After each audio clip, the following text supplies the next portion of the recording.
అందరికీ నమస్కారం.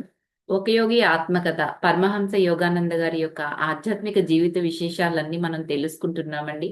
అందుట్లో భాగంగా శ్రీ యుక్తేశ్వర్ గారి గారి వద్ద పరమహంస యోగానంద గారు ఆయన యొక్క ఆశ్రమంలో ఉంటూ అక్కడ పొందిన అనుభవాల గురించి మనకి తెలుపుతున్నారండి. అందుట్లో భాగంగా శ్రీ యుక్తేశ్వర్ గిరి గారి యొక్క స్వభావం ఎలాంటిది? ఆయన నీతి నిజాయితీలు ఎలా ఉంటాయి? ఆయన శిష్యులను శిక్షణలో పెట్టడానికి ఎటువంటి శిక్షణ, తర్ఫీదు ఇస్తారు? మొదలైన విషయాలన్నీ మనం తెలుసుకుంటున్నామండి. అందుట్లో భాగంగా ఈరోజు మిగతాది తెలుసుకుందాం. ఆయన ఎంత కఠినంగా వ్యవహరించేవారంటే శిష్యులతో ఆహ్, ఎందుకు అంటే వాళ్ళ యొక్క ఆత్మ ఉన్నతికి వాళ్ళు పాటుపడాలి కదండీ! ఎవరు కూడా ఆయన దగ్గర ఉత్తి ఊరికనే వచ్చి ఎవరైనా కథా కాలక్షేపానికి చేస్తూ ఉండేవాళ్ళైతే మాత్రం వాళ్ళని ఏమీ అనేవారు కాదండి.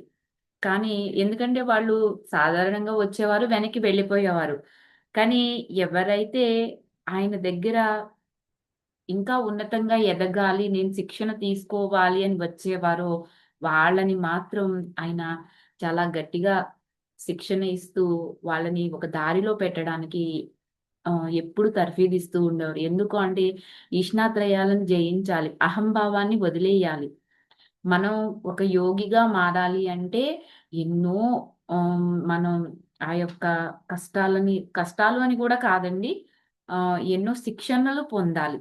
ఒక ఆహ్, బంగారం పరిపూర్ణమైన బంగారంలా తయారవ్వాలి అంటే, అది ఎన్ని రకాలుగా మరి కాలిస్తే తయారవుతుందండి. ఒక వజ్రాన్ని పూర్తి వజ్రంలాగా భూమిలోంచి తీయగానే అదెలా ఉంటుందండి? వజ్రాన్ని మలచాలి అంటే అది ఎన్నో వ్యయ ప్రయాసలతో కూడుకుని అవన్నీ తట్టుకుని వచ్చాకే అది వజ్రంగా నిలుస్తుంది. అందుకే దానికి అంత విలువ.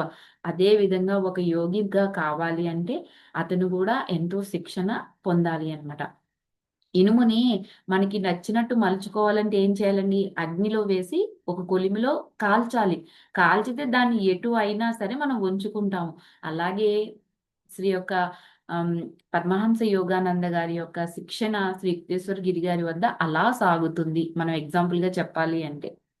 ఎందుకంటేనండి ఎప్పుడు ఈయన కఠినంగానే ఉంటానని వాళ్ళ గురుదేవులు చెప్తారు కదా! ఇక్కడ ఏం చెప్తున్నారంటేనండి ఎవరైనా గుర్తింపు కోసం వస్తే ఆయన ఉపేక్షించేవారు కాదండి శ్రీ యుక్తేశ్వరగిరి గారు. ఎందుకంటే గురుదేవులు తమ శిష్యులకు ఆశ్రయం అనేక యుగాల పాటు ఇస్తూ రక్షణ ఇస్తూ ఉండేవారండి. ఆయనున్నా లేకపోయినా కూడా.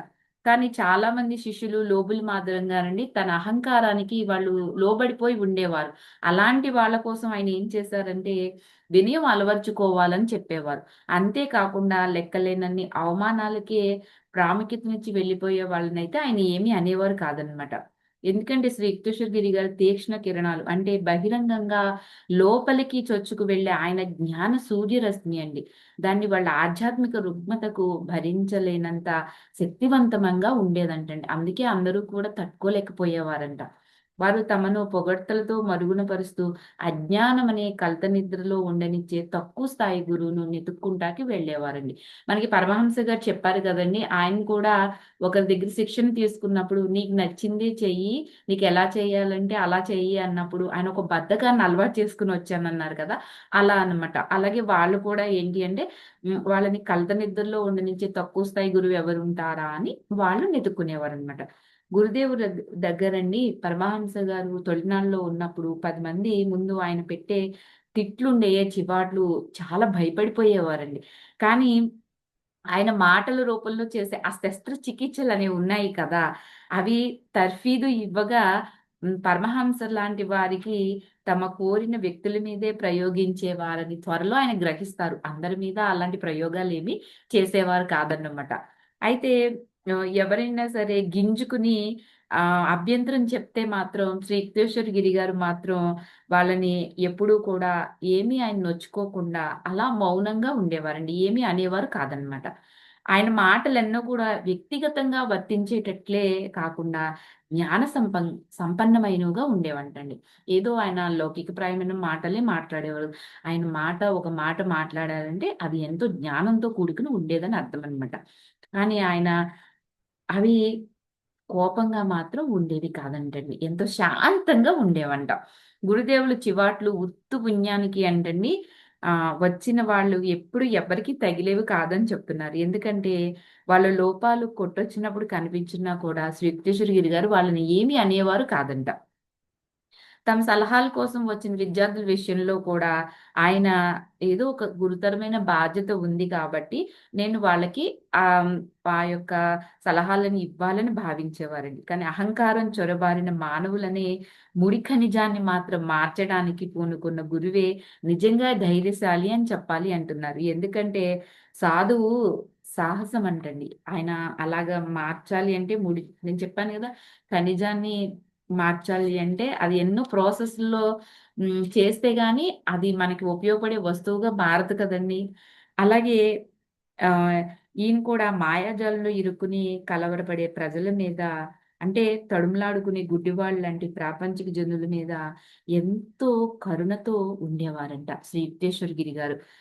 ఆయనలో ఉందేంటి ఎప్పుడైతే పరమహంస గారు ఈ శిక్షణంతా పొందుతూ ఉండగానండి, ఆయనలో ఉన్న ఉడుకుమోతనం ఉంది చూడండి, దాన్ని పోగొట్టుకున్న తర్వాత ఆయన మీద పడే తిట్లలోనండి చాలా స్పష్టత అనేది కూడా తగ్గుతూ వచ్చిందంట శ్రీ యుక్తేశ్వర గిరి గారిలో.